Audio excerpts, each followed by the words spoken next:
আল্লাহর ভয় তাকওয়া আছে। এই রাখালের মধ্যে আল্লাহর ভয় তাকওয়া ফরজগারিতা কতটুকু আছে এটা যাচাই বাছাই করার জন্য ওমর ফারুক রাদিয়াল্লাহু তাআলা আনহু ওই রাখালকে বলতেছে, ভাই আমি অনেক দূরের সফরে বের হয়েছি, এই সফর করতে করতে আমি ক্লান্ত হয়ে গেছি, আমার সাথে যত খাবার ছিল সব শেষ হয়ে গেছে, আমার কাছে আর অবশিষ্ট কোনো খাবার নাই, আমি একদম ক্ষুধার্ত। বুঝছেন একদম ক্ষুধার্ত আমি। তোমার এই পাহাড়ের মধ্যে আমি খেয়াল করে দেখলাম হাজার হাজার বকরি আছে, এই বকরি থেকে একটা বকরি আমার কাছে বিক্রি করে দাও। উনি বলতেছে এগুলা তো আমার না, এগুলো আমার মালিকের। বোঝার চেষ্টা করেন, এই ছাগলের পাল কার? আমার মালিকের, আমার কাছে আমানত রাখছে। খলিফাতুল মুসলিমিন ওমর ফারুক রাদিয়াল্লাহু তাআলা আনহু বলেন,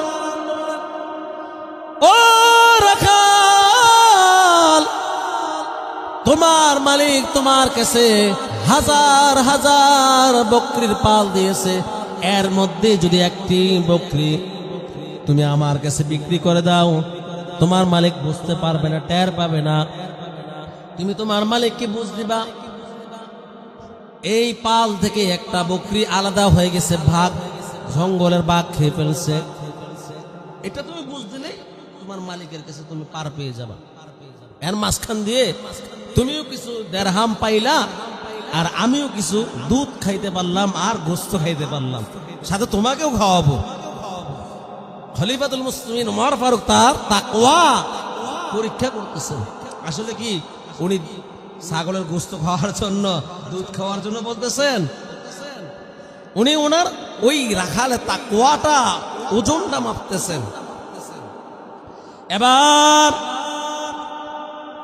ওই রাখাল বলতেছে, ইয়া হাদা ফাইনাল্লাহ,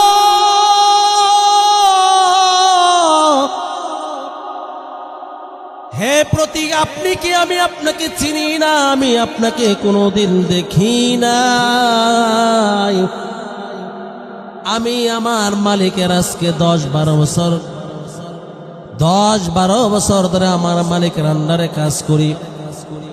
এই 12 বছরের মধ্যে আমি আমার মালিকের কোনোদিন আমানতের খেয়ানত করি নাই, কোনোদিন আমি আমার মালিকের আমানত খেয়ানত করি নাই। কেনই বা খেয়ানত করব? কারণ আমার মালিক এই জায়গায় নাই। আপনার কথার যুক্তি আছে, লজিক আছে, আমার মালিক অনেক দূরে, কিন্তু আমার মালিক, আপনার মালিক, আমার মালিকের মালিক আমার আল্লাহ তো দেখতেছে।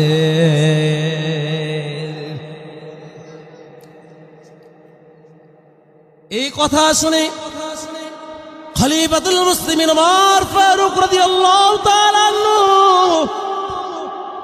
চিৎকার মেরে বললেন, তোমার মতো যুবক এই জমিনের মধ্যে যতদিন থাকবে, এই জমিনের মধ্যে কোনোদিন অন্যায়, অবিচার, জুলুম, অত্যাচার হবে না, এই জমিনের মধ্যে কোনোদিন আমানতের খেয়ানত হবে না।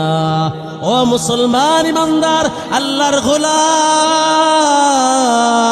যেই কথাটা বলতেছিলাম আমার আলোচ্য বিষয় ছিল একটা, কিন্তু আপনাদের এই মসজিদে মাগরিবের নামাজ পড়ার পর, নামাজ পড়ে যখন স্টেজে আসব, এই মুহূর্তে একজন বিডিবি সদস্য, ওয়াটার গার্ড, এই সাহসী মায়ের সাহসী সন্তান